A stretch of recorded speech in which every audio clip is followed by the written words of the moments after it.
Hello, hello, hello, beautiful people. Welcome back to another episode of the USL Show, brought to you by Goals TV, and you'll hear more about them later. But I want to go ahead right off the bat, thank our wonderful, beautiful patrons, John Hunt, Frank Anthony, Aaron J., Christopher Cohn, Harry Austin, John Fuller, Michael Fuchs, Joshua Duder, Noah Telford, Alberto Aguilar, Jeremy Churchman, Stephen Howard, Rion Lacara, Tim Knox, NF Reg 30, MOS, and Kunal Patel. Thank you guys so much for supporting us and letting us do what we can to tell you all about the USL stuff. Hey, Alan. Hi. Hey, how's it going? I just got notified the USL show's going live, so on YouTube. So, What? Yeah. I hate those guys. I might have to bounce out to check out that show. Ryan, how you doing, man? I'm doing well, and I'd be remiss not to mention the biggest soccer news today was Greenland applying to be a member of CONCACAF. If you thought losing to Trinidad and Tobago to miss World Cup qualifying was bad, wait until we're getting eliminated on a frozen tundra in Greenland. And I just want to mention that Greenland absolutely fits CONCACAF because it's not a location, it's a state of mind. This is a real question. What's the difference between Greenland and Iceland in terms of federation? Aren't they like Iceland right there? Iceland's in UEFA. Greenland is, although they're part of Denmark, UEFA is not letting them join UEFA. So, it makes more sense that they play in the same region that has Antigua and Barbuda. They just want to be warm. They're just really cold. Phil. The idea of someone applying for CONCACAF membership just seems so insane. Like, you want to be a part of this? Anyways. No, it's I had a enjoyable long weekend, but ready to chat about USL and just how drunk the Jägermeister Cup was this weekend. Yeah, I mean, we're going to get into some Jägermeister goodness because I don't know if it is truly the PKs that are coming at the end of it that change the way that teams play, but they play differently in the Jägermeister than they do in the regular league, which is wild. Yeah, it's a shot at glory. Truly, they are all taking shots. And then just playing on pure vibes. Thank you for joining in. It's Ryan Reno, which actually we're about to use what you have posted on Twitter earlier. So, thank you. Let's go ahead and hop into that. Actually, this is kind of a broader topic, but let's kind of focus in on this Michiana Lions deal, formerly known as like the South Bend Lions, I do believe.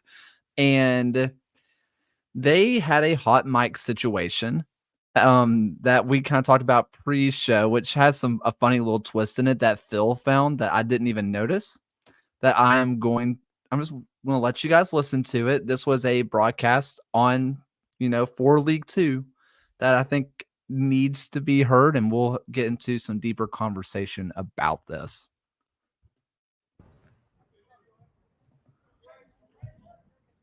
Hey, let me talk to Eric real quick. My man, Brecken's getting smoked on this side, and he's fucking walking back. Franco's chasing that down, and he's just fucking jogging. That's his man. Yeah.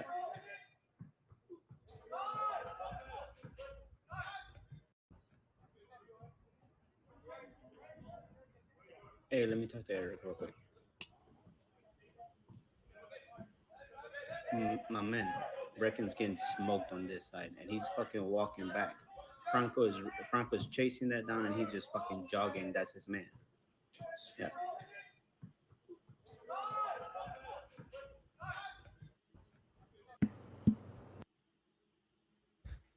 The one thing that we all learn in broadcasting school, assuming that you went to it, every mic's a hot mic. And this is one of the more just direct, like you can't say that. This is not like slipping up of okay, I don't want to try to act like one's worse than the other. But like we've heard hot mics with the very famous Nick Castellanos drive into deep left field. We've all heard it, right? But directly attacking one of the players is an insane hot mic. That is, and not saying that using slurs and stuff is better. It's not. I want to make that very clear. But I don't think I've ever heard an outright attack of a player on a hot mic before. That is just nuts to me. I mean, I will say, like, we're not that far removed from a Apple TV MLS hot mic going after Phil Neville. So in Portland. So yeah, I mean, League Two, these sorts of things, I feel like they happen. I'm not going to say regularly at the League Two level, but I'm going to say that stuff gets said on mics a lot more regularly on League Two level than elsewhere. Whether or not it gets caught all the time, I think is like, yeah, questionable. Yeah, I think in general, this is a weird one because he does make a call to the assistant coach. So it means he's calling down to the sideline to say, like, this is what I'm seeing up top. It's not a great look for a club that is already sort of just in a weird place with its supporters, as you alluded to before we started recording. So yeah, it's a really weird moment. And you have to feel for the player too, because getting dug out like that on a team's broadcast is yeah, it can't feel good. Even, regardless of the performance, it's never good to get dug out like that. Hey, I need to talk to Killer real quick. Yeah, Phil's last take on that one was a hot mess. Oh, sorry.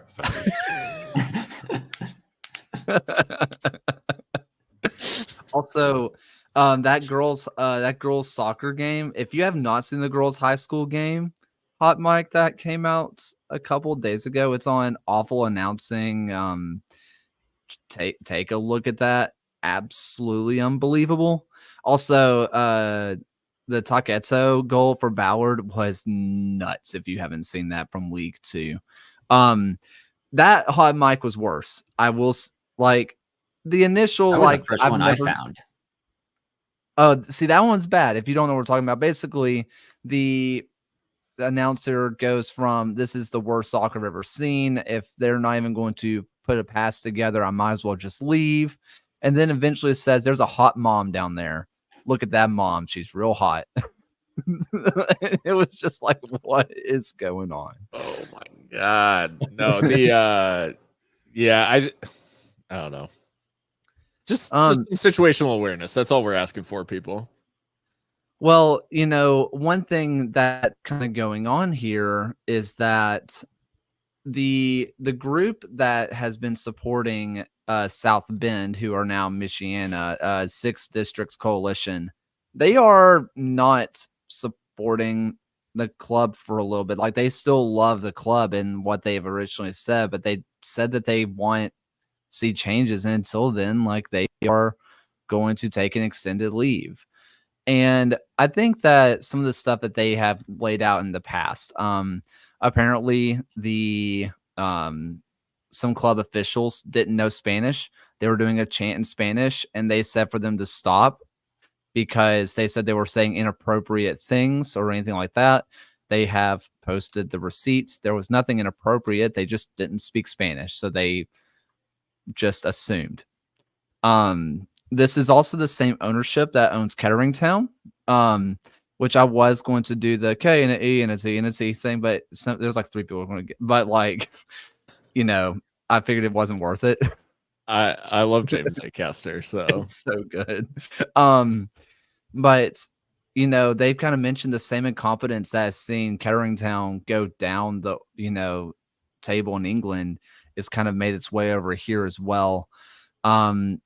They have talked about the change in the names and how people were talking about how good South Bend Lions were and how well they were attended, and people compare them to South Bend Lions all the time, not knowing that they are the South Bend Lions because they have killed their own fandom, their own ownership, or like their own like fan groups.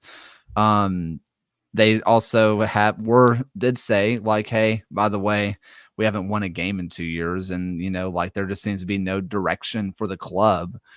Like there is just no sense of competing, no sense of trying to do the big what they call friendlies like they used to, like when they played the defending champions Marshall. Like they just don't do that stuff anymore. And they said that when they hired these coaches, speaking of coaches, their coach had zero like college or semi-pro experience. He was just a high school coach that got hired, and we're just like, basically they were boys, and that's why. And which explains the top-down incompetence of, hey, I'm gonna call Eric, right? Like if they're all just friends and they're all just fellas, it's like, hey, I'm just gonna call Eric, get this kid off the pitch. Like that's just insane amounts of incompetence. And South Bend was a crazy fun like support that they've had these last few years. They were one of the few League Two teams that you would watch and be like, man, I say one of the few. There's a lot of good support, but you'd be like, man, like that is a love for a club. Like they are out there supporting. And you, as someone who watches a lot of League Two and W League, you always get excited to watch the bigger crowd games because there's an atmosphere. And, even if the game isn't going well for that team, the atmosphere is great. And their club has just let it all go. And that's nuts to me. Well, and it's like you contrast that with Ballard FC setting a regular season record in attendance with 2,500 people at a regular season USL2 match. I mean, there's levels to this, and like there's ownership and clubs that understand how to be taken seriously and how to get it right, and there's other clubs that have this happen. And to tie it back to what you were saying, Kaylor, to the more of the broadcast sense, I really think it is important for clubs, especially at this level, to put their best foot forward. The one thing that not just your own fan base, but how other fan bases are going to perceive your club and how they operate is going to be your broadcast. I mean, how many times even across USLC and USL1 that we've looked at a team's broadcast and said, it's like, hey, that could be a little bit better, or they could do this a little bit better, or something along those lines. And I really think it's important if you're going to be streaming these games. First off, it's fantastic to have these streams in the first place to begin with, because we've seen some teams who just don't have streaming at all. But if you're going to be streaming these games, you really want to put your best foot forward and have whatever you're showing to the rest of the world be something that is reflective of your club. And if we're going to see situations like this, it's not very hard to make a leap of judgment and saying, it's like, okay, if this is how they're going to run their streams, how are they running their club?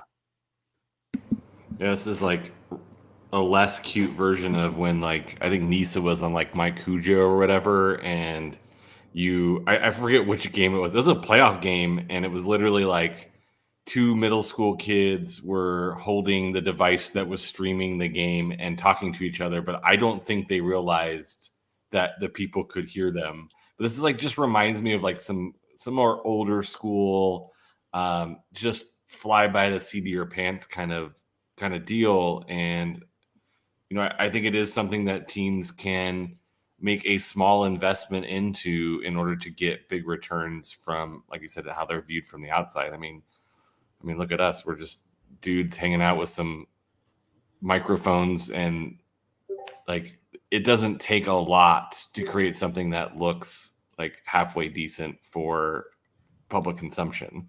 And I think it's just one of those detail-y things that folks miss out on. And unfortunately, the teams don't usually see those broadcasts back. So like, how are they even making some improvements unless someone's pointing that out? But to be fair, like, there are USL Championship, there are MLS broadcasts that are less than ideal as far as camera angles and quality of camera angles, like NYCFC, Man City Junior, like, of all teams, like, you think they might be invested. We've got sun glare. We can't watch this goal go in because like no one can see it.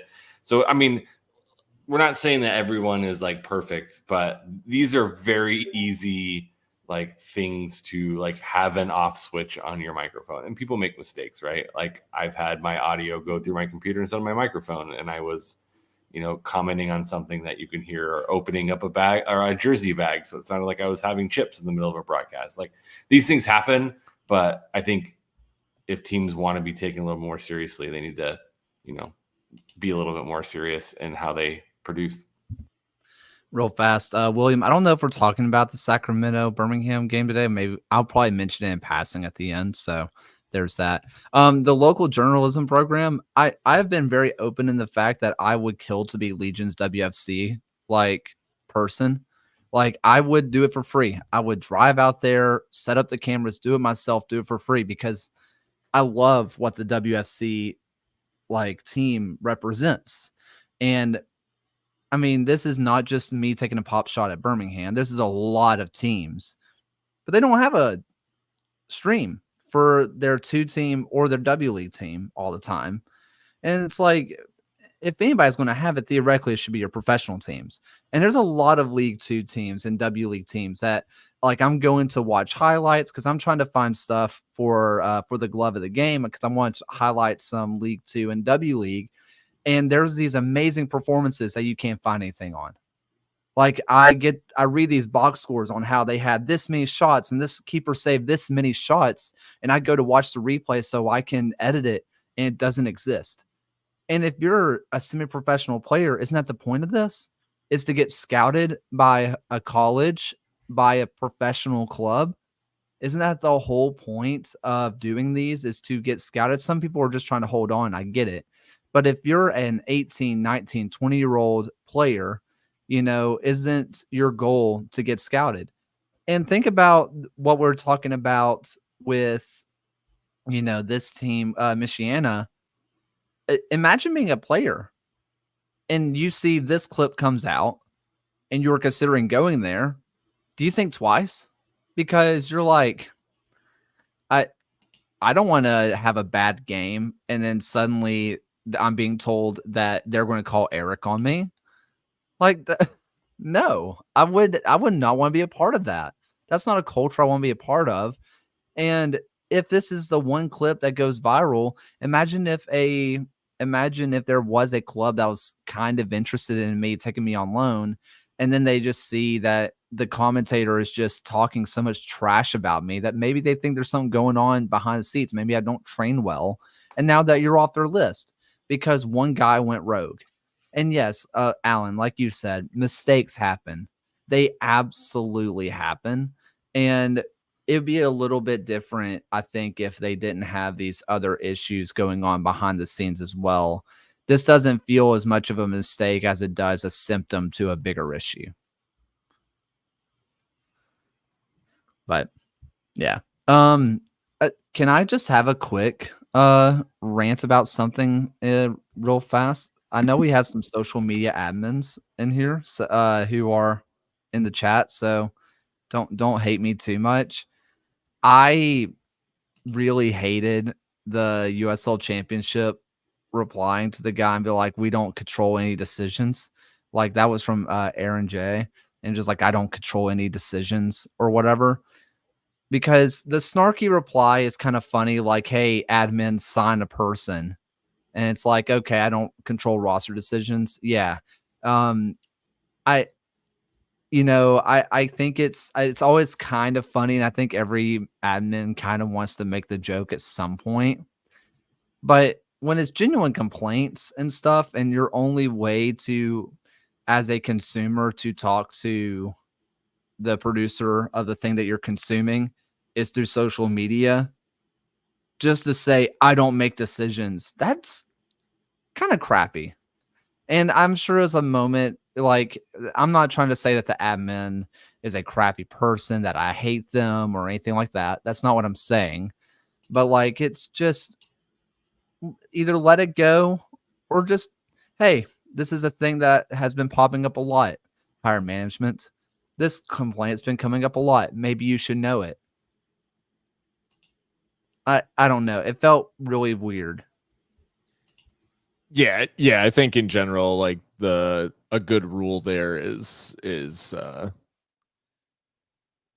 just don't reply. I think like we're well past the like snarky reply being funny. Like I think it used to be at a certain point there was like oh, the brands are like fighting back, but I think in general, like I think in general it's just not it's not a great look. And I get where social media admins have an incredibly difficult job. Like I think that is worth acknowledging. Like they're sort of never off. They're expected to like be engaging, be funny, manage a brand, manage like customer service. Like they're being asked to do a lot. And like I think in general, when you're running an account like that, like just don't hit send tweet. Like there's no reason for it. Yeah, and particularly within, I guess, sports brands on Twitter in general, that's just such a challenging account to manage because you're dealing with so many different stakeholders. You have a certain marketing scheme that the club or organization will want you to push. You have to fit within the wider context of your league. You have to be really in tune with the fan base. And you also have to understand that there are going to be people in the fan base who, regardless of whatever you post, someone is always going to be upset with you online. And it's more about just kind of ignoring that and not really responding or engaging with it. Like, even if you look at it from, like, if the Premier League was responding to people on Twitter, or that would immediately go to the front page of r/soccer on Reddit, and it would be a huge news story that the league would then have to publish a statement from. It's a challenging job, and honestly they could teach entire case study in college courses about how Wendy's and their snarkiness had basically transformed all of brand Twitter and how why it is today. I think the funny thing about that is some of those brand responses like aren't actually the brand responses. They're like people like pretending to be the brands who are responding, but the brand gets credit for it. But I mean, can't we just it's a Simpsons joke. Okay, sure. But also like maybe like a handwritten letter next time to the league office instead. Like, I mean, think about how many letters they get versus how many notifications they get. Like, if you really want to get noticed, like a nice handwritten letter to the office registering your complaints. Maybe you can show up and nail it to the wall. Like we can go old school, like Luther. Like let's do that instead, because that's probably more effective than complaining to the admin of the USL Championship. But I get it. Like people need to lash out because they're upset about something. And social media is the place for people to like yell into the void, a la Garden State. But yeah, sometimes you just gotta let people yell. And in my profession, it's like, hey, do you need my help or you just need to vent? Like, tell me ahead of time what kind of conversation we're having, because like when it's venting, like just go for it, buddy. Like just let it all out. Tell me how terrible your principal is or whatever. Like let's just get it out. I'm here. Let's listen. Let's get it. And so some of it, for as I'm sure the admin is like, just let them yell. It's fine. But maybe we can, as sports watchers, not washers, that's a different thing, but sports watchers, we can think about like before hitting that send button, know that there's a human being on the other side that has absolutely zero control and probably feels the way you feel about it. They just can't do anything about it. Yeah, I guess my thing is not like admin bad, because like the biggest thing I think we try to do on this show is like the admin are human, right? I feel like we do talk about that a lot, and it's one of the things that I'm really proud of what we do here at the USL show, is of humanizing the players as well, because we are unapologetically pro player in almost everything we do. Like that's something I'm very happy with. But it's one of those things of the snarky tweet. I mean, at some point, I'm sure it's still my favorite like memes ever on Twitter is the crab with a silence brand. I was just gonna say, Kaylor, I was just gonna say, like, if you're ever feeling upset about something a brand like an admin posts, just hit him with the silence brand crab laser meme, and you're good. Like, it's one of those things, but also like kind of what you're saying, Alan, they do have to put up with so much, man. Like the amount of times that, you talk to someone, eventually, if you're around the industry long enough, you talk to several of the admins and they're just like, what, how am I, what am I word this? Like, I'm just got to turn off the phone. Like, I don't want to read the replies because a lot of the stuff, even though they are not the coach, they are not the sporting director, they are not anything to be involved, like the meme says, they feel responsible because they're the ones getting the tweets. They're the ones getting the mean messages. They're the ones getting the mean DMs and stuff like that, not the people who make the decisions. At the same time, probably keep that one in the chamber. Just don't fire that one off. No. Anyway, anything else on that?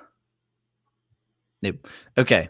Tim Way bought into Brooklyn FC's ownership group, which again, Super League are doing things. Dan Vaughn kind of talked today about how the Trinity have 3/4 of their roster construction done.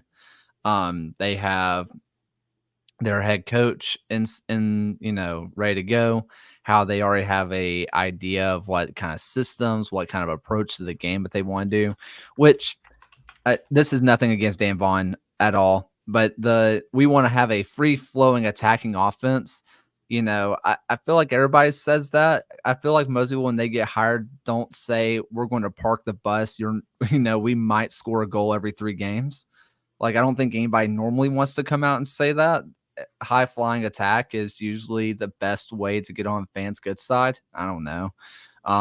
But in general, Super League are doing things, and that's kind of been the message from the Super League for the last month now, is that they're doing things, because it's still a news story, because for about 6 months they weren't doing anything. So now that we're getting everything all at once, it's pretty cool.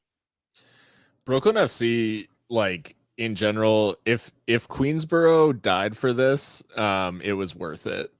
Like, Queensboro never got off the ground. We're never really serious. We're essentially a youth team, but promised a lot and delivered precious little. I think this from Brooklyn FC, they've got a stadium site identified on Coney Island. Like, they've got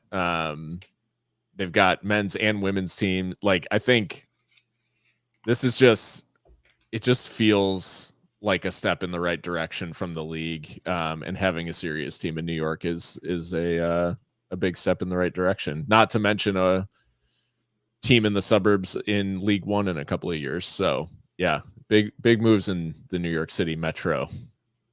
And especially coming to bring in a player from the United States men's national team to buy into the project. As you saw from the press releases, he wasn't just buying into the men's scene, he was buying into the women's scene. He was buying into the entire organization, coming from a player who's called Brooklyn home for a good portion of his life. And now he's playing abroad over with Juventus, having just won an Italian Cup with them.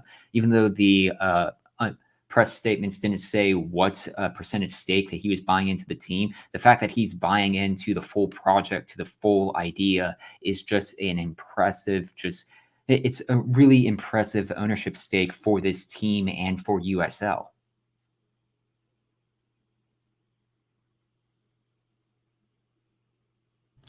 I think in general, having the Super League around has been nice.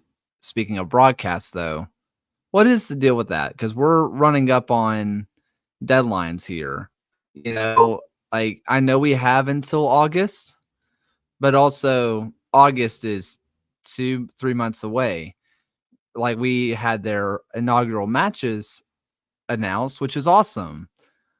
But where can we watch them if we're not in those cities? I know there's still a lot of stuff that's probably already done that they're waiting to announce, because that's how all these things always go. But if y'all remember, think about back in, January, maybe December, when everybody's like, oh my God, the championship doesn't have a home, League One doesn't have a home, we're freaking out. Are we going back to YouTube? Are we back with the Brazilian better chat? Which some of us kind of want to go back to the simpler days. I don't know. But, there's a lot of stuff there that causes people to freak out. And as we get a little bit closer every single day, I'm starting to join the group.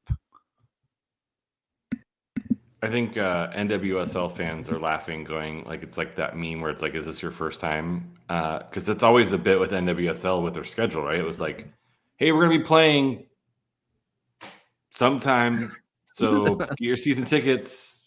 There's games coming." I mean, I think there's a little bit of that. I think it's it's one of those, maybe you're trying to get the best deal you can before you announce it. We know that NBA is renegotiating stuff, so I'm sure these like broadcasters are like, we're gonna put you off to the side because we have these other things to deal with. But there is, for some reason, I shouldn't say some reason, there seems to be a reluctance to invest in women's sports, and so I think the Super League is dealing with some of those similar issues that a lot of women's sports are dealing with, is the lack of imagination in investing in women's sports, because when you invest, people will show up and watch. So I'm not really that worried that there'll be a place to watch games. I'm just worried about the ability for the teams to put together quality broadcasts in a short amount of time. Like, who's doing it? Do they have the infrastructure set up? Not necessarily where they're going to end up. Because, I mean, if they're on ESPN Plus, then great. If they're on CBS, then also great. If they're on YouTube, like, people are going to watch. Like, I'm more worried about the infrastructure than necessarily what streaming service am I going to pay $5 more per month, to be way more than cable at this point, to watch some good USL Super League to Apple TV. I mean, if that's where the Open Cup is. That's where the Open Cup is as soon as an MLS team is in every game. Anyways. That's a whole nother conversation, people. Just real fast, the Transfer Marked US just released their USL market values. Just some interesting stuff that it really kind of means nothing, but also sort of means something. I know that is just a whole bunch of like nothingness, but a lot of it's based off algorithms and just kind of how does the industry generally feel about these players like them. So if you want to check out how some of these players have grown or dropped throughout the USL market, Transfer Marked put out their market values, which usually they're kind of just based on past history and all that kind of stuff, and but it's still interesting to look through because you can totally hang it over your biggest rival's head of, we have 3 players that are in the top 15 and you have none. You must be poor. That's always a fun time to do. So yeah. Let's go and ahead. If one of those players are sold for below that market value, please, where to direct your anger at now with Transfer Market. At USL Championship. And we get the same Simpsons meme of we don't sell players. I mean, can we just go ahead and refer back to this whenever Nate Worth is sold and just tag FC Tulsa and be like, you've done this. This is your fault. Yeah, whatever. Let's go ahead and get into talking about some matches. Let's first off start off with the drunkest of the drunk, a true shot at glory, and Chattanooga versus Lexington, 2 teams that really just haven't gotten off the ground in league play this year. Signs of hope throughout the year, but not fully gone. And they fully go for it in the Jagermeister. And I kind of talked about at the beginning of the show. These teams play different in the Jagermeister Cup. I don't know if it's because they want to avoid penalties. I don't know what it is, but they go for it. And Lexington thrives off Jager. It sounds like a 21-year-old Kaler. And it is a 4-3 win for Lexington. And just outright, Cameron Lancaster, gets the game-winning goal. He's one of the players that has dropped down from the championship to League One. and has taken it very seriously. And I've kind of talked about this before. We see this a lot, and players don't take it seriously. How many times have we seen a championship player go to League One who is an established championship player, and we're just kind of like, they think that it's easier than it is. They think that they drop down to the third division in the US, that they can just cakewalk everybody, and they don't. Cameron Lancaster is honestly looks like he's trying harder than he has in the last few years, and he was still pretty good for Lou City. 4-3 win. Lexington can't stop taking shots of glory. Chattanooga, puts up one of their best performances of the year, maybe not defensively, but they probably feel hard done by to not walk away with a win. Yeah, I thought I think in general, like Lexington, make no mistake, could have had 10, I think, in this game. Like they were through on it literally felt like they were through on goal about once every like 4.5 minutes. And it was crazy. Totally end-to-end track meet, midfield just not involved in the game. Like the ball went wide, the ball went in behind. And that like rinse and repeat at both ends of the field. But this is also, I think, like what you're referring to, Kaylor, like this is the beauty of this League Cup, if you want to refer to it that way. Like the Jägermeister is a chance for these teams to play a little bit freer, sort of treat it as just everybody gets to have a go. Teams get rotated a little bit, not a ton, because they still definitely respect the competition. But I think it's just fun. That being said, I don't think either coach is going to feel great about how their team's defended. And yeah, probably a better one for the neutrals than anyone else. But I do think the red card obviously changes things a little bit in terms of Lexington being able to push in the closing stages for the equalizer. But I mean, absolutely crazy for them to get 2 goals in stoppage time to win it. I mean, that is the sort of thing that you beg for in a cup competition like this. And as a neutral, absolute joy to watch. But yeah, I think the questions remain for both teams. Lexington will definitely feel better having won, but not a glowing defensive performance. And I think a lot of question marks still about Lexington putting together a complete 90 minutes and putting away, I know this sounds insane, they scored 4 goals, but putting away more of their clear-cut chances, because this one could have been well out of sight like early on, and they actually let Chattanooga hang around a little bit. I mean, this was 20 shots from Lexington in this match, and Cameron Lancaster had 40% of the shots in this game. It was really a performance that we expected from Lexington. And like Michael was saying, coming into this season, and definitely a fun match to watch for the neutrals. You would want to see these cup competition games really kind of bring your team kind of form back into at least back into its top form once you return to league play. Treat these games as something fun, something to start testing out new formations, testing out new players, and then hope that a victory in the cup can actually spur you on for the rest of the season, especially with Lexington going up against a very good Forward Madison team this weekend. But honestly, if you're going to look at any of these cup matches, I mean, in 3 of the 5 games this week had both teams to score, and those 3 of the 5 games all had over 2.5 goals. It was like a home run derby mixed with the Catalina wine mixer. Because it was just like long balls for days, which is weird because some of the goals came from some really nice build-up play, but then they would just be like, they would like build it out of the back, and they would just like, nope, we're kicking it. One of the guys like, no, I'm kicking along. And then like build out of the back, and then nope, I'm kicking it along. I'm just going to go for it. And now, to be fair, that red card does come from a long ball over the top that, gets pulled down. And so there was some like positive from it, but there was so much to be happy when they decided to like actually build through the middle and build up and put together some pretty good play. But then I was just giggling because I was watching this on like 1.75 speed, and that it was insane. It was just like 3 passes, long ball, 3 passes. And so all you need is one of those to hit. But it just felt like so wasteful at times just to be trying to hit a home run, It's like, guys, just if you get some singles, you hit some doubles, like that's how you score runs. You don't have to go for the long ball every day. But yeah, this was a pretty fun, and again, to watch it at almost double speed, this is a pretty fun match. And I would recommend, if you want to watch this back, do it at 1.75 speed. I was gonna say, watching at that speed, it had to feel like yakety sax needed to be playing in the background. Just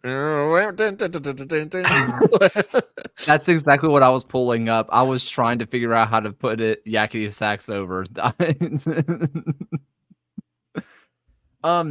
Something about the Jägermeister I think is really interesting. And we talked about this last year, maybe 2 years ago as well. League One always seems to have a good showing in the US Open Cup, right? But one of the things that they always kind of do is you notice the teams that are really good defensively are the ones that go really far in the US Open Cup, because they can usually hold a team to 1 goal, 0 goals, make it depends, extra time, whatever, and they win that way. And then we talked about how those teams were not exactly doing too well in League One, especially last year, because offense was king in the league. This year, it is just all goals in the Jägermeister, to the point that, and I understand that they're in the Central, East, and West divisions, so things are a little skewed in that sense. But like Lexington's sitting at the top, right, with 8 points. They are attacking like crazy. I mean, 7 goals from 3 matches. I mean, I don't have it in front of me. I'm assuming that's better than what they're doing in the league. Richmond Kickers are in second, and yes, and they're on 5 points through 3 matches. Guess what? In League One, they're also on 5 points. We're looking at Northern Colorado, who has 4 points in the league, has 6 points in the Jägermeister. And Union Omaha sitting in last place in the West. And I just can't help but wonder if certain play styles are just lending themselves to these different competitions, because last year in League One, super attacking teams, and 2 years ago too, super attacking teams, that was what was winning the league. And then, these defensive teams who are just really good at grinding out results, they were the ones that were pushing through the US Open Cup. It really feels like the Jägermeister has pulled out a different style of play, which has pulled out different squads that can succeed, which is really, really fun. Which makes me, this is for next year or whenever the USL Championship gets involved. This is about to be an insane request. I would like to see us stay in group stage. I think that the full send, go to PKs, let it be a track meet has led to such a fun product that if it just became another knockout like the Carabao in England and stuff like that, it just wouldn't be the same. It would just be US Open Cup Part 2, but worse. I think staying in these group stages and going straight to pins is a blast, and it leads to fun attacking play that teams can market very well. I've already added the USL Championship admin about it, so we're good. We're good. Appreciate it.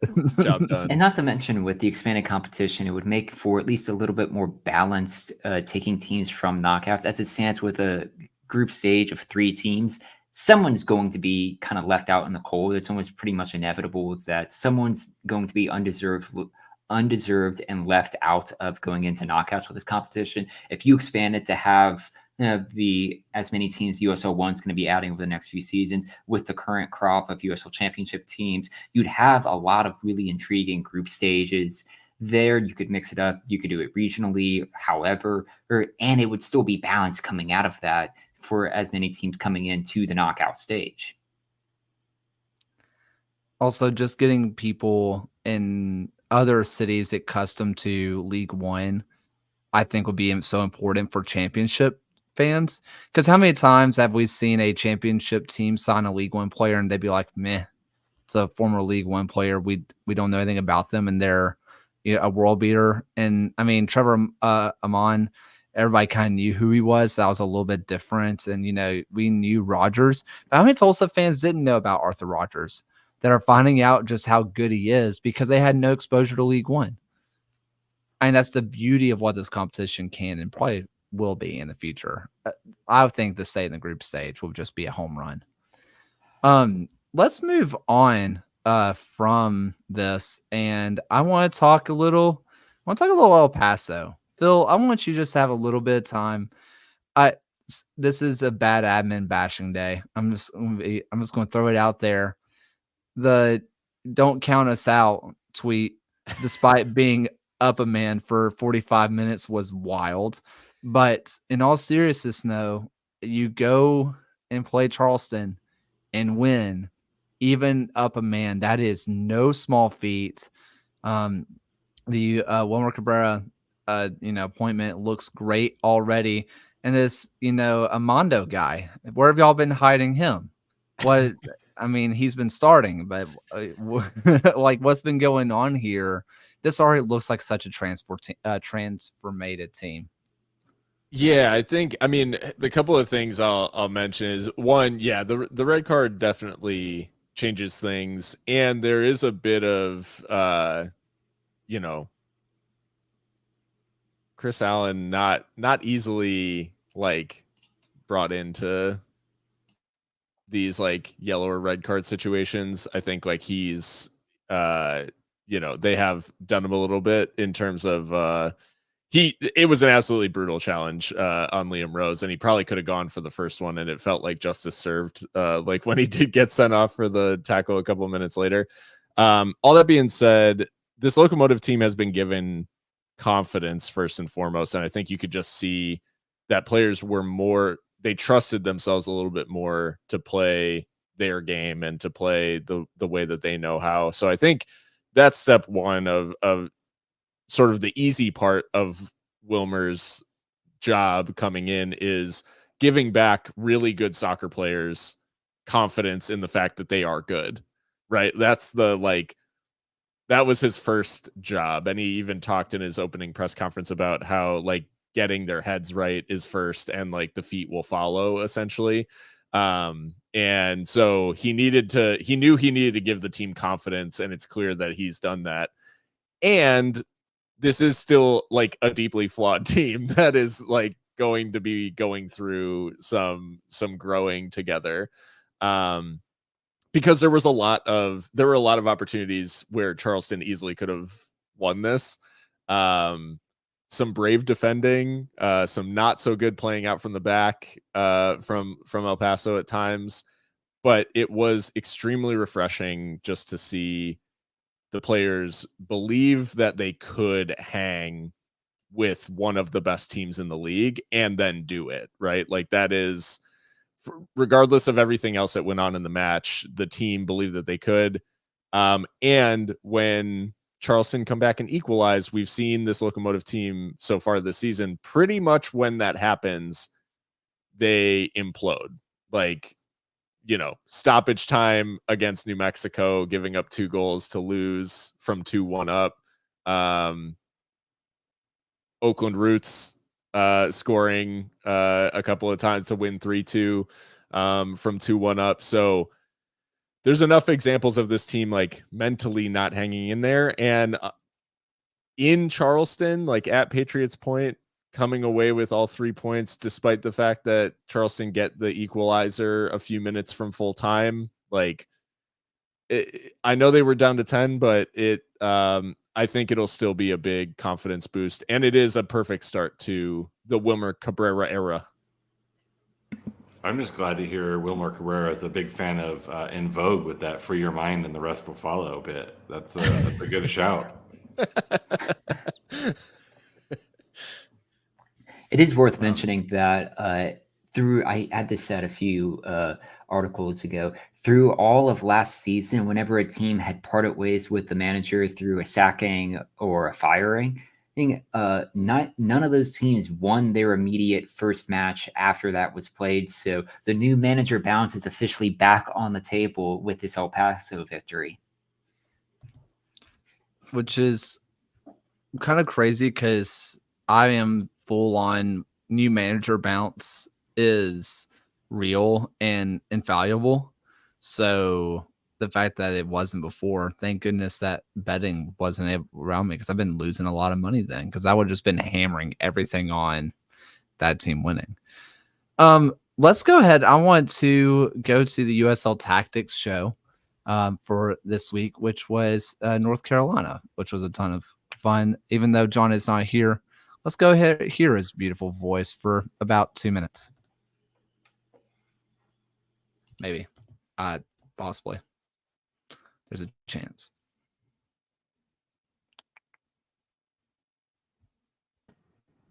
In a huge offensive outburst, North Carolina FC beat Miami 4-0 this Saturday night, and they did so in spite of a really high 4-2-4 press from the hosts. Luis Perez and Ezra Armstrong on the left side were ultimately the factor that made a difference. So let's dig into what happened to activate those two on the left. Here you're seeing North Carolina building out amidst that shape. You're noticing that Miami is able to send a winger, get the support of a center mid, and generally make life difficult and compact space down the flank. North Carolina doesn't advance here. Overall, though, the trend was different. Here you're seeing the heat map of Luis Perez and Ezra Armstrong on that flank. You'll notice that there was quite a bit of activity down low, and here you're going to see those two in action. This actually starts with the defensive intervention from Armstrong, but his combination play with Perez, their ability to draw the defense up and activate the speed of players like Olex Anderson and Evan Conway downfield was vital for North Carolina's attack. No matter the phase of play, Armstrong and Perez had this give and take sensibility. Even if Perez drifted to the other side of the field, there was intention behind it. He was drawing the defense his way, opening up the other side of the pitch for Armstrong, who, for my taste, has probably been the best left back in the entire USL this season. North Carolina is a team that struggled at times to create chances, to work past teams and really find their footing offensively, but the combination play against Miami was simply outrageously good. Here, it's Armstrong on the overlap, drawing a defender, and ultimately buying just that one bit of space for Perez to find a crossing angle to get that chance inside of the box. It's a very simple play, it's very well finished, but it defines their combination so well. This is the heart of North Carolina at their best. They defend well in the 3-4-3, and they're able to activate their star players, the ones who define their attack, in the most dangerous areas of the pitch. Armstrong and Perez's interaction is what makes North Carolina so promising this season. And this is a North Carolina team that I was very bullish on and said that they were going to be a home playoff team very easily. I was more bought into the North Carolina vision than I was Rhode Island. And there was a while where, I was not seeing the fruits of that labor. And obviously, North Carolina was not seeing the fruits of that.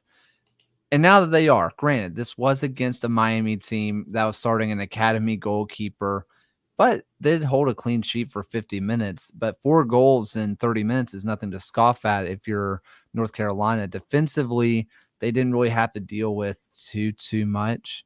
But offensively, they finally exploded the way that we could. And, John mentions Armstrong, but in general, it just felt like the entire team was finally clicking like we thought they would preseason.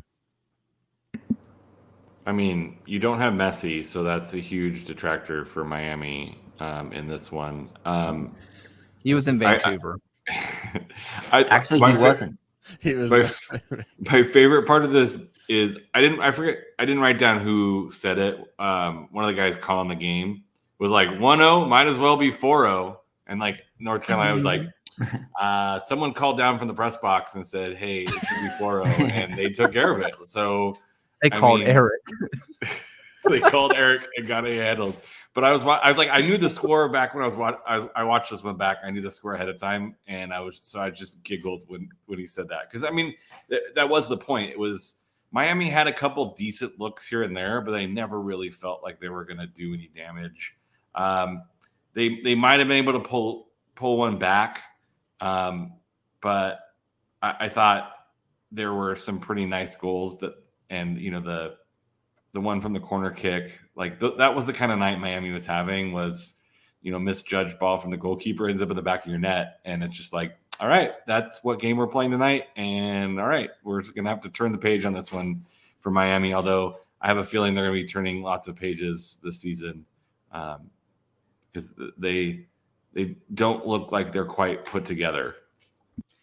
I just want to ask the question: when's the last time a manager has said we've kept the receipts? We saw what people said and it worked out for them. Yeah, I don't I don't know. I was gonna say, and I've been debating whether to, but I'm just gonna say it. So North Carolina, obviously a really good result, but is it a coincidence that North Carolina, champions of League One last year, really hit their stride this year against League One opposition? I think they would get destroyed in League One. I think Miami would get destroyed in League One. I really do. They started off hot and then they just. Sorry, my cat is. What are you doing? If you want, yeah. If you want an interesting stat from this, despite how well North Carolina did last season, you still have to go all the way back to their 2021 season in USL 1 to find the last time they beat a team 4-0. Who was it? Against Richmond on July 21st, 2021. Wow. League that One. 2021 Richmond team was pretty good too, right? They won Player Shield. Or was that 2022? Whatever. It's all blending together. Also, Vermont Green. If you haven't been seeing the crowds that Vermont Green's been getting, it's been awesome. Absolutely love it. What is... Sorry, my cat is absolutely just going at the toilet paper for some reason. Just really just biting the crap out of it. Stop it, stupid. Come on.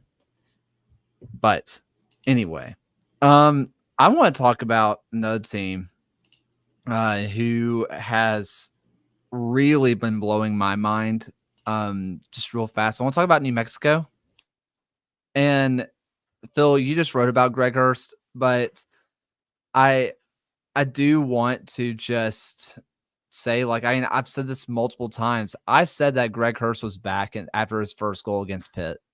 Last year, his first goal, he would have squandered it. If we're being brutally honest, he would have saw that opportunity and have the ball kind of come off his foot just a little bit, didn't dribble it perfectly, and just probably would have hit into the side netting, finishes it.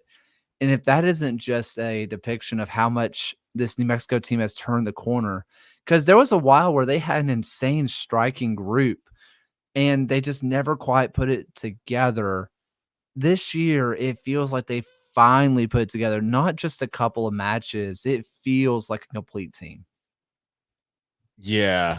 I mean, we've been really complimentary all season of Zico Bailey and Marco Micheletto, and I think Jacobo Reyes and a couple of other players, Nicky Hernandez, have kind of like got some praise, but Greg Hurst, like quietly 5 goals in 10, and just like in general looks every bit the confident player that I think we expected to sort of burst on the scene. And it was funny because this performance, obviously from Hurst, like a big highlight, but yeah, John writing about Greg Hurst and his back four today as well.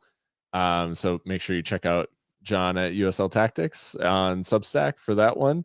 But his Hurst, when he's confident, I think it's clear that the move to Phoenix and then the subsequent move to New Mexico, it's just taken a little bit of time for him to find his footing in this league. But he, not just from a like taking his chances perspective, because obviously on the goal, it's instinctive, hits it sweetly on the volley. Like you won't see many better strikes of the ball this year, just in terms of pure technique. And that is just the sign of a confident player. I think you add in it doesn't count as an assist, even though everybody in the world probably thinks that it should, where he just absolutely smokes his man like out wide in the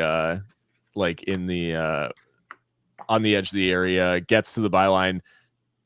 Really great close control to go past him and get to the end line, and then cross back. The deflection obviously takes it into Husu's path, but all in all, like just a confident performance from a confident player. And I think Hurst hitting his stride is the thing that when people are like, how are New Mexico first, right? Because it's just kind of caught everybody out. It's like, that is the sort of player that can elevate you from being like in the middle of the pack to being a contender at the very top of the league. I mean, we're looking at a New Mexico team right now who have 2 separate 3-game winning streaks in the league. At this time, they've won their last 3 games by a score of 2-1, and they're going up against a Monterey Bay team who is just absolutely is not a side that they don't want to be playing New Mexico this week, just given how Monterey Bay are now winless in their last 5. New Mexico, Phil, you had mentioned just being a top Western Conference right now, has Monterey Bay, Hartford, Memphis, Colorado Springs as their next 4 games. And there could be a very good opportunity to continue to really build upon that lead that they have currently over Sacramento, who, though are unbeaten, have drawn their last 3 games. Also, one thing, and I've been super critical of him in the past, Tim Bacchus has had a fantastic year. An absolutely fantastic year. Last year, I was calling for his head, saying that Ford Parker needed to start over him, that he was past it. This year seems to be there. And I can't help but wonder if maybe like just kind of roles have changed.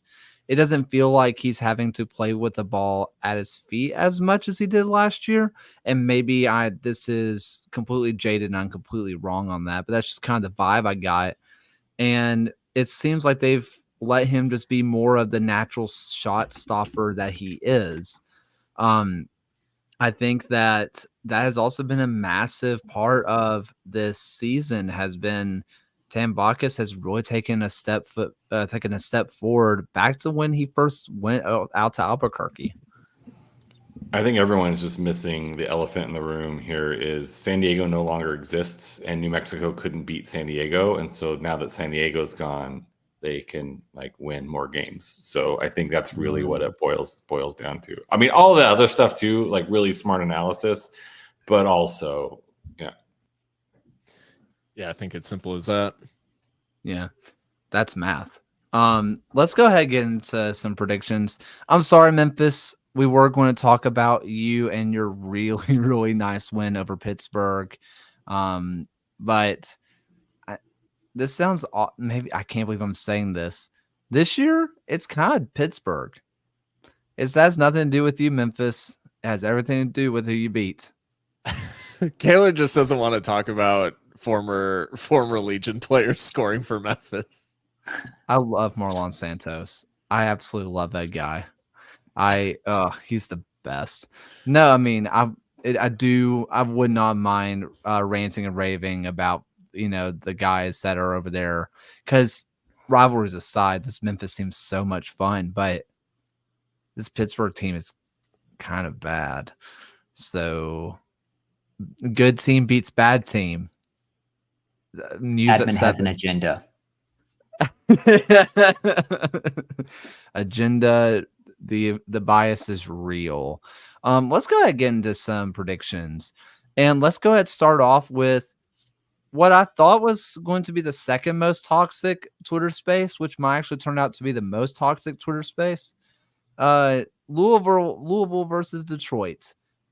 A very good Detroit team taking on a very good Louisville team, both with very active fan bases online.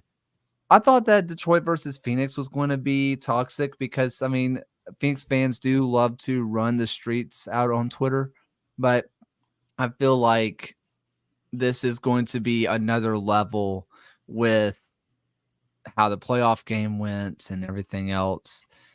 How do we think this one's going to go, Alan? Well, I think your instinct is correct because Louisville versus Detroit has their fan bases, plus Phoenix is just going to insert themselves into this discussion to just, and then like the whatever FC Cincinnati fans are just going to appear just out of the woodwork just to pile it on. I picked Lou City, but I didn't feel great about it. I think that Detroit's a pretty tough team to get by, but I just really like Lou City these days, so I went with them. Ryan? Yeah, I've picked Louisville in this one. Detroit is still a very tough and frustrating team to play against, but you're looking at a Detroit City team who's come off of 3 matches without a win right now, and Louisville haven't lost at home this season at any point, and that's a streak dating back to last season of 6 in a row. Louisville at Lynn Family Stadium is just another beast entirely, and I think Louisville just barely gets the job done. Bill? Yeah, I have Louisville in this one. I think depth might just be catching up to Detroit through the Open Cup. Like, they obviously go 120 minutes against Houston, then they get smacked by Indy. I think like they have a really, really good first set of players, and then the drop off is a little bit steep in terms of who they can bring in. And I think Louisville just has a little bit more in the tank in terms of being able to supplement their regular first team. And I think really the difference is going to be made in the wide areas in this one. Fullbacks are going to be really, really important for both sides, but I think Lou City at home is just a little bit too strong. They've scored goals there for fun this season, and they're coming off of a couple of weird draws with Vegas and Rhode Island, so I think they come back and they do get past Detroit. Not easily, but I do think they get past them. I agree that the wing play is going to be really important for this game, but also depending on where he plays, like Levis, Amamensa, like those guys, like I would trust them with my life out on the fullback, you know? I mean, Matt Sheldon's been okay for Detroit, but when you are talking about a seasoned USL player being kind of the backup option, I think you are very happy with that.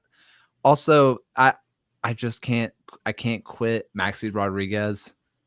Like, I just can't quit him. I just assume he's always just going to score the goal. And I just do. I'm taking Detroit. Maybe I'm just a Detroit truther. Maybe they have brainwashed me. Maybe I'm just afraid of them. I don't know. But I really believe in what this Detroit project is. That's not saying that Lou City is just going to lay down and let Detroit do whatever. But I really believe in what Detroit's doing. Kaler is NGS confirmed. I'm so many admins. It's ridiculous. Next up, we have into the Cabrera era versus one of the longest standing coaches in the league in Tommy Sohn. El Paso takes on Birmingham. El Paso gets a very, very big win in the new era. But Birmingham go into the den of the indomitable and walk away with a point, a very chippy point at that. Both teams probably said they should have walked away with all 3, which probably means that both teams should be happy that they walked away with 1. So pretty decent form that Birmingham are in. El Paso finally turning it around. Alan, who you got? El Paso, because why not? Like, at this point of the season, just why not? Like, the past couple weeks, my picks have not been great because I felt like I was really confident, and now I'm just not confident at all. And so I just was first instinct, I'm gonna go, and I went El Paso. That's fair. Ryan. Birmingham's on a really weird pattern that I just found just kind of looking at their form. So dating back to their last 6 games against that they've had in the league starting on April 20th, they won, lost, and drew, and then won, lost, and drew in that same order and in that time. So for following that pattern, they would be winning this match against El Paso. However, I feel like the Cabrera era is at least starting out on a good foot, and El Paso is going to look to try and get a first home win since they've had since the middle of last season. And if they win this one, it will be their first time winning back-to-back games since this time last year in 2023, when they also beat Birmingham at home or in that time. So I'm backing El Paso on this one. Yeah, that was when Clear Out ruined my wedding. So thanks a lot, Brian. Phil? That was quite the inflection point, because I legit after that Legion game, I was like, man, we're one of the best teams in the league. That's so crazy. Yeah, it all went downhill from there. So no, I think I have this one as a draw. I think Locomotive do look better. They definitely did not look perfect against Charleston. Seeing players confident again is great. And I think they have a big hill to climb in terms of building up any sort of confidence in front of the home crowd, because like Ryan alluded to, they have been awful at home for a year. And I think a draw, it just feels on the cards, because Birmingham know how to frustrate. Like throughout any of these big games, even in some of the losses, like they've been able to put on a really good, just a stifling performance, if nothing else, that Open Cup game notwithstanding. So yeah, I think in general they've frustrated some really good teams recently, including Tampa, Charleston, and Sacramento. So yeah, I think El Paso will struggle offensively in this one, and we could be in for a pretty boring game out west, I think. Legion are really, really good at creating chances, but they're not very good at converting them. So it may be the most entertaining 0-0 draw you've ever seen, because both teams, I think, are just going to take wild shots all night long and just be like, well, no one came close to scoring, but we had an absolute blast while doing it. So there's going to be like 30 shots each with a XG of like 0.4, I think. Is what you're explaining. Maybe the real goals were the friends we made along the way. The score is fun to fun. In all reality, though, I think that Legion discovering that Jake Roof is a CDM at heart, despite being a fullback and center back for all of his professional career, has been very much game changing. We'll find out if he is available for the match, because I have a feeling that his yellow card might get turned into a red after the altercation in Sacramento. But if he's not, I think that is a massive game changer, and that would maybe sway me to El Paso's side. But I also think that you talk about having that confidence in El Paso, and I have confidence after what I saw with Charleston, a depleted, tired Charleston, yes, but still Charleston away. You don't just go and win those matches, especially not this last year's El Paso. Getting that win is brand new confidence. I'm taking El Paso. Next up, we got the Northeast, whatever they're calling it, Derby, because the supporters had a name and then the teams had a name and people are mad about it. So the up there somewhere, Derby, Hartford versus Rhode Island. Hartford gets a win and they're finally back into looking pretty good. And Rhode Island just refuses to win. They see a match and they say, I want to share this with you. They have learned too much of sharing is caring, and they want to draw everything. I think the safest thing would be to say a draw. What do you say, Alan? I say my brain immediately went to American Tail and Somewhere Out There when you said that there. So I'm going to have that stuck in my head for the rest of the night. So thank you very much, Kaylor. No problem. Beneath the pale moonlight. I picked Rhode Island because, I mean, something's got to go right at some point for this team. The times I've been able to watch their matches, there's like moments that you could tell that there's like it's gonna happen for them. It's like the super nerdy ugly guy in like the typical high school movie where it's just like you keep rooting for him to happen and it just never quite happens, and then eventually it does. I'm hoping he has his Mikey's the big winner swingers moment where he gets to dance with the girl and have a nice conversation and get her number. That's what I'm hoping for Rhode Island, and that's why I picked Rhode Island. Plus, it's windy. I think it's really hard to get over for Rhode Island to have 4 0-0 draws to start the year. I mean, credit to them that they're avoiding those defeats. I mean, 7 ties on the board is certainly nothing to turn your nose up at, especially weird considering that Hartford Athletic this year have 0 ties on the board. They're the ultimate Kaler team to try and predict.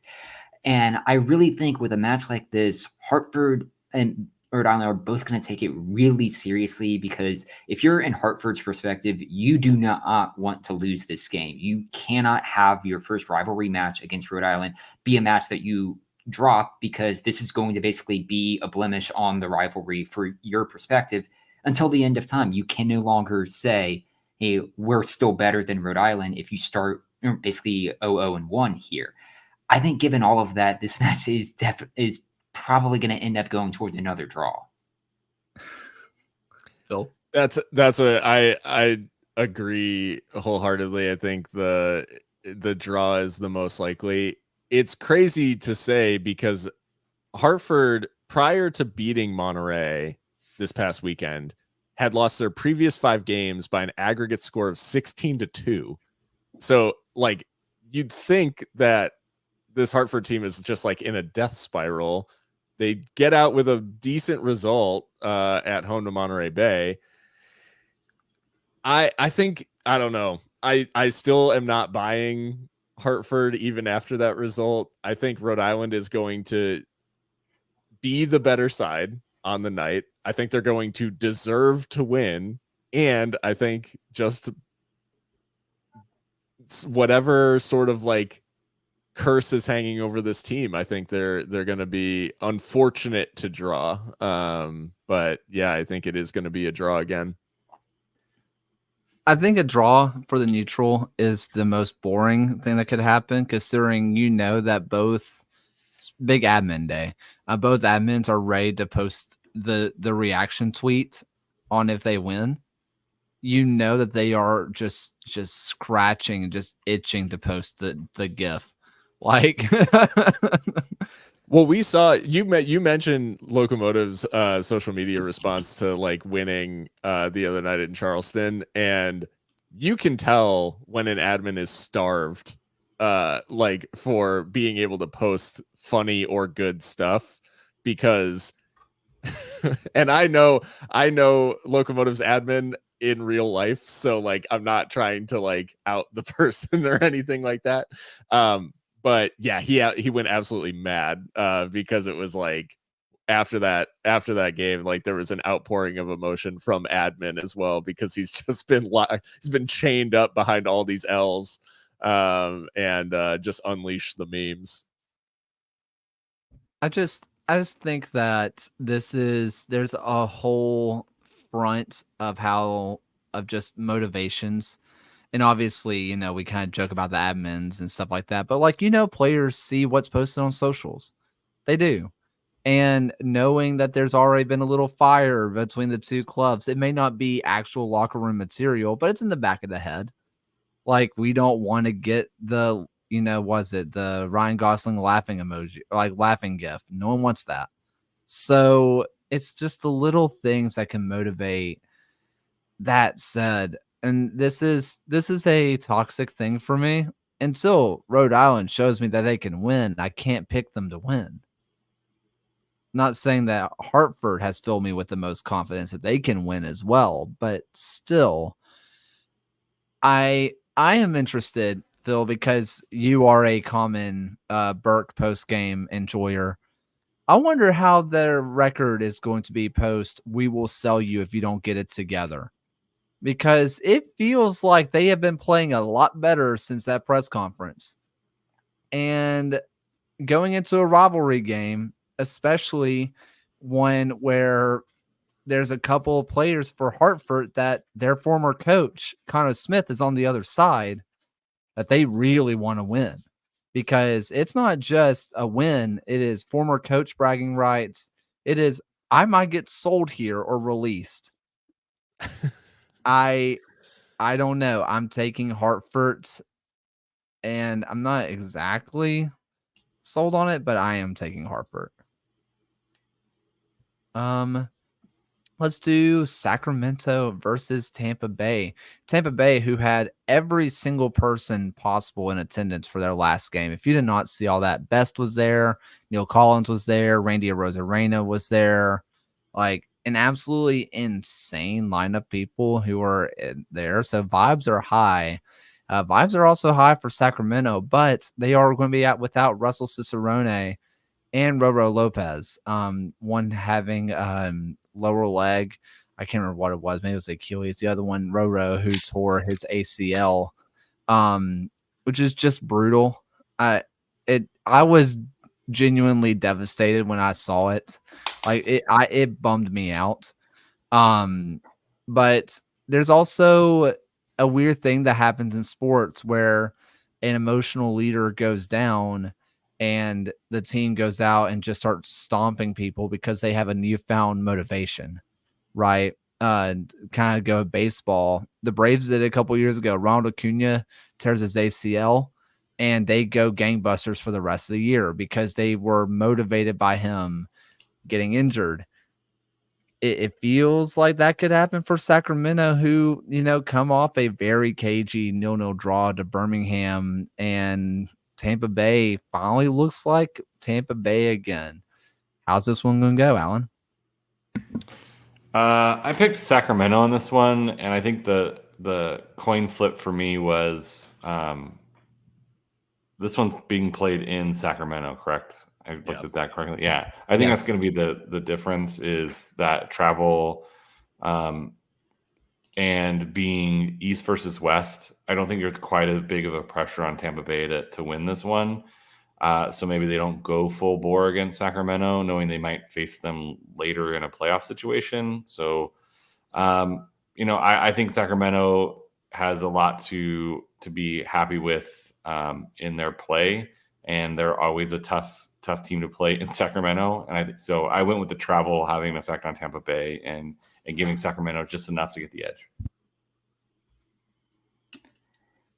Ryan? Yeah, I've gone with Sacramento in this one as well. Not only is the team unbeaten to start the year, I mean, they're one of the best defenses in the league already to begin with. They've conceded just 8 goals on the year. I know Tampa Bay is in a top 4 team in the league right now in goals scored at 23. I just can't get over the fact that Sacramento is playing this match at home, like Alan had said. I think if you're dating this back to in just regular season games from last year, Sacramento is unbeaten in 9 consecutive home games in the regular season. And you have to go all the way back to the tail end of last year, or when Tampa Bay beat Tulsa to find the last road game they won that was west of the Mississippi River. I really think it is a challenge for this team to go cross country. Even if you look at it from this season, their only road win of the year is still within the state of Florida against a really bad, that we've already established, Miami team. I think all of that combined, I have to back Sacramento in this one. I wasn't ready for a west of the Mississippi. So I am going to sound boring because I feel like I've been picking draws for like every game, but I am picking a draw, and here's why. One, there's a better, based on Sacramento's results this year, there's a better than 50% chance that they draw. They have 5 wins and 6 draws despite being undefeated. There's something about the Sacramento team where I believe deeply in what they are doing, and I think they are truly, like, pound for pound, one of the best teams in the league. And there is something going on with this team, and maybe some of the stuff that's gone on, like, off field, will like snap them out of it. Like, maybe there will be a little bit of a galvanization, as they say. But like, there's something about the Sacramento team where they just never get out of first or second gear, and sometimes that is enough to win, and a lot of times this season it hasn't been, and they like sort of feel like they play down to the level of the team that they're playing. And Tampa is really good. And like, despite the travel, despite all that, Sacramento's gonna have to be like the best version of themselves to beat Tampa Bay, I think. And we could easily see that, but I'm going for another draw, especially with all the struggles that they're having in terms of injuries. You kind of mentioned that. One thing that we mentioned on here a couple months ago, maybe it was just a month ago, I can't remember when the match was. Their rematch versus Orange County, that was the best game they played all year. Because frankly, they got embarrassed off of a goalie scoring off a corner to draw the match. They got embarrassed, and by that, and then what they do in the return fixture, they slaughtered them. Like, we aren't going to let we're not going to let that happen again. And Kieran Phillips is disgustingly good. He has 100% go in him all the time. Pair that with a team that is motivated and wants to just go out there and just squash a team, I think that they could beat anybody in the USL 2-0 if they wanted to. Like, if they were genuinely motivated. And maybe, what's happened off the field is going to be what does it for them. Maybe that's what galvanizes the team. I have a simple rule. If Sacramento's at home, they're winning. It's worked out for me most of the time. You just don't go to Sacramento and win. And if you do, you are heralded as kind of a hero, because that is a shocking result. So go do it, Tampa Bay. Like, I mean, it'd be a fun thing to see Tampa Bay fully put it together under Nielsen, because I don't fully believe in their project, I'm gonna be honest. But I don't know. But hey, Tampa Bay is also have an off the field leader who tore an ACL. I mean, Forrest Lasso goes down as well. It's going to be interesting to see how they recover from that, but I am still taking Sacramento. Kieran Phillips, quickly on loan from Huddersfield Town, the Terriers, and you said he has that go. He might literally have that dog in him. Just what? How big of a dog is a terrier? Pretty small, right? It's a small dog. Why don't we have like pit bull like mascots? You know what I mean? Why are they always like? I mean, bulldogs are cool, but they're tiny. Like, if you told me, hey, we're playing the Huddersfield Pit Bulls, I'd be a little bit more afraid. The Mastiffs. I forget terriers are dogs until I'm watching the Westminster Dog Show. I'm gonna stick up for terriers here, because some of those small dogs that are bred for hunting, like, they will mess up. Like Jack Russells are meant to hunt like badgers. They are like no joke. So small they might be, but in a pinch to get like rats and badgers and such, I will take like a rat terrier, a Jack Russell, even maybe like a dachshund over a cat in hunting rats and mice. Like, some of those dogs are like better at it. And we had a Cocker Spaniel growing up who was constantly like killing squirrels, and we were like, "You're such a sweet dog. Why are you doing that?" We always forget that Spaniels are hunting dogs. But yeah, I had to stand up for the little puppies, because people really just were naming dog breeds like whatever. Like, Cocker Spaniel is the most insane thing to like see a creature and just be like Cocker Spaniel. That's insane. Bulldog Yorkshire Terrier. Yeah, Yorkshire Terrier. That's why Huddersfield's in West Yorkshire, so that's why they're the Terriers. That's so got to have something to do with it. Huddersfield Rat Catchers. That's what I'm calling them from now on. Yeah, I mean, that's a character from Suicide Squad. If we somehow had an interview with Kieran Phillips and we said you're on loan from the Huddersfield Rat Catchers, what do you think he'd do? Do you think he'd just leave instantly? I think he'd be confused. He doesn't know the hish. This entire conversation is just prompting John to have a 24 tweet thread that just pairs a USL team with a random dog breed. USL championship teams as dog breeds. Go. I guess what I am doing tomorrow, because I have nothing to do tomorrow. That is what I'm doing. Oh, okay. Anyway, I will I will think on that. Last one, Union Omaha versus Northern Colorado. Hey, if you were to take the Jägermeister standings, you would be a little confused on who is the favorite coming into this one. Northern Colorado, who has not fared too well in the league, but when it comes to taking a shot of glory, they seem to take it every single time. But Union Omaha is running League One. Don't tell Gio. So which version of Northern Colorado are we going to get? Which version of Union Omaha are we going to get? Are we going to get League One Union Omaha? Are we going to get Jägermeister Union Omaha? Are Northern Colorado going to keep pushing their fullbacks forward and saying you're our best goal scorers? Or are they going to try to go back more traditional? Let us know, Alan. No. Fair. There's a couple guys on Northern Colorado, Yamazaki, in that Jägermeister good. Cup. Like he just, again, watching this one at 1.75 speed. He's like up and back, both sides of the ball, super involved offensively, super involved defensively. I really like his look. I think he can create some problems. And then the other name from Northern Colorado I needed to shout out was like, you know, when like they put out the name a random USL player and everyone goes to like the normal names or like the weird names. Like Noah Powder is a name that is like designed for that, like name a random USL player. Because that is a guy, like if you went back through his history, like the really good Red Bull 2, he won the cup again with Real, whatever they're called these days. Monarchs. There you go. They left the league, so they're not important. Both of them did. But like this is a guy who's been on some pretty amazing squads, and he's still doing his thing in Colorado. But I just don't think they have quite enough to take on Omaha. I went with Omaha. I think this was my lock of the week because I just hated all of the other matchups because they could literally go either way. Ryan? Noah Powder would be a tremendous name if we ever created a USL Immaculate Grid. Like just for having that versatility, he'd be an excellent addition for it.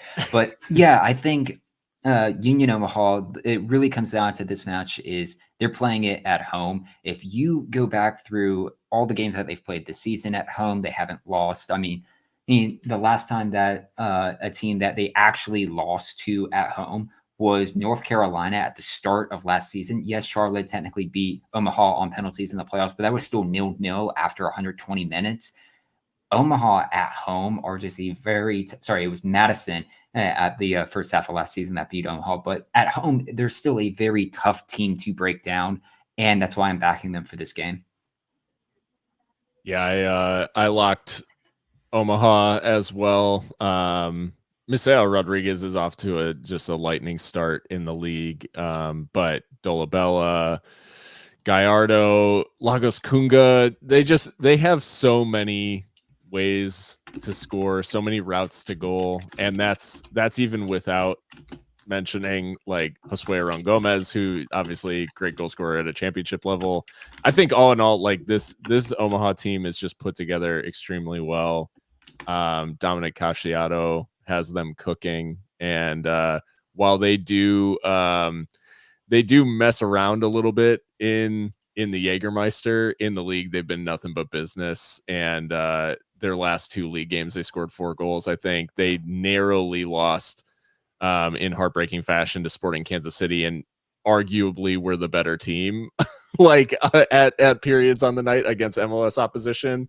I just think this Omaha team is going to take some beating this year, and they're going to, I think, I hesitate to say breeze past, but yeah, I think they're going to be too strong for NOCO.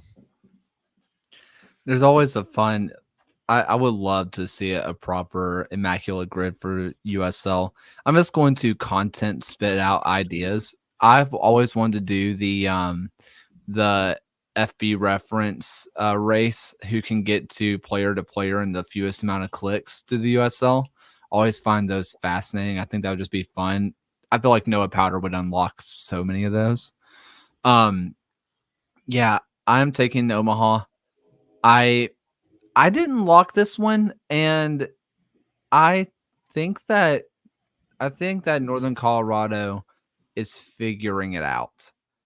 I think that they had a little bit of. I'm going to compare them to Orange County a little bit because Orange County is still dealing with Milan down there somewhere, but Milan's no longer down there anywhere. So like they kind of are doing the same thing of, well, Trevor down there somewhere. Well, Trevor's not down there anywhere. And I think they're finally learning that their system from last year was so heavily reliant on Rodgers and Amon that it couldn't stay exactly the same. And I think they knew that, but I don't think they fully understood how different it truly was. I think they are. I think they're going to push Omaha to the very brink, but I am taking Omaha. And Ryan just told me that I actually locked this. So LOL. I don't know. I'm with Alan. I don't feel comfortable with locking any of these matches that we picked today or this week. I feel like every single one of them are going to be nail-biting close. I don't know. Do we have any final USL thoughts? Anything from anyone? Bill? Did you? No. No, I think I'm good. I'm just ready for Birmingham to I'm just ready to see what they kind of roll out with, especially if Jake Roof is out.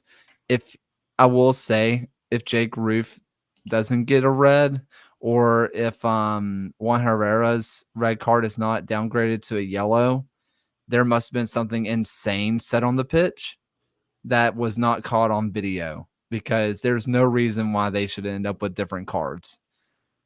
That's the only I just kind of want to throw that out there, because they both had equal part in that altercation.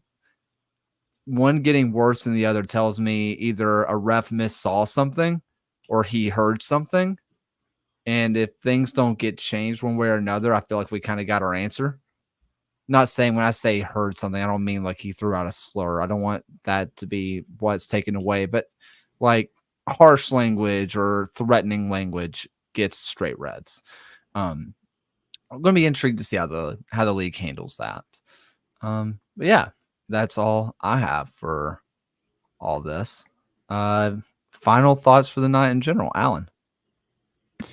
Yeah, if you want to feel like you're having a good day, just Google Angel Hernandez retiring, and you want to see everyone rejoice. The fact that you're leaving your job has got to be one of the worst things. So hopefully he stays off of social media. I don't think he has social media, but like talk about a consensus about people just all feeling the same way about a certain person finally leaving the profession. As funny as it is, it's also got to feel like just absolute terrible. But I mean, he's probably laughing all the way to the bank. And then if you're looking for you educators out there who have all the time in their hands over their non-contract work time, and you like cooking shows, MasterChef Australia it's like 80,000 episodes per one season, and it's great. And there's like master classes. They teach them how to cook. They like take on chefs. It's like way different than American MasterChef. And there's literally like 50 something episodes per season. It is wild how long the seasons are. So if you feel like if you need something to binge and you need it to last a long time, like you're having surgery and you're recovering, MasterChef Australia is the way to go. It's on Tubi, and Tubi is free, so you don't have to pay for anything. You just have to watch some ads. So no extra streaming. Now I know what I'm doing. Also, I kind of mentioned it. Now that Angel Hernandez is gone, people are going to realize the real baseball terrorists were CJ Buckner and Laz Diaz. Angel Hernandez. Doug Eddings. I'm adding Doug Eddings to that as well. Good. Doug Eddings is awful. People are going to realize that there were other baseball terrorists that were much worse than Angel. Angel was like, that meme of the soldier that's like guarding the person from all the. That was Angel Hernandez to CB Buckner and Laz Diaz. I mean, Pat Hallberg, who called the perfect game in the 2022 World Series, is still the GOAT umpire. Yeah, he's Pat Holmberg is so good. The fact that I am raving about umpires is crazy. But shout out Pat Holmberg. He doesn't need that. He's doing fine. Phil? Or I'm sorry, Ryan.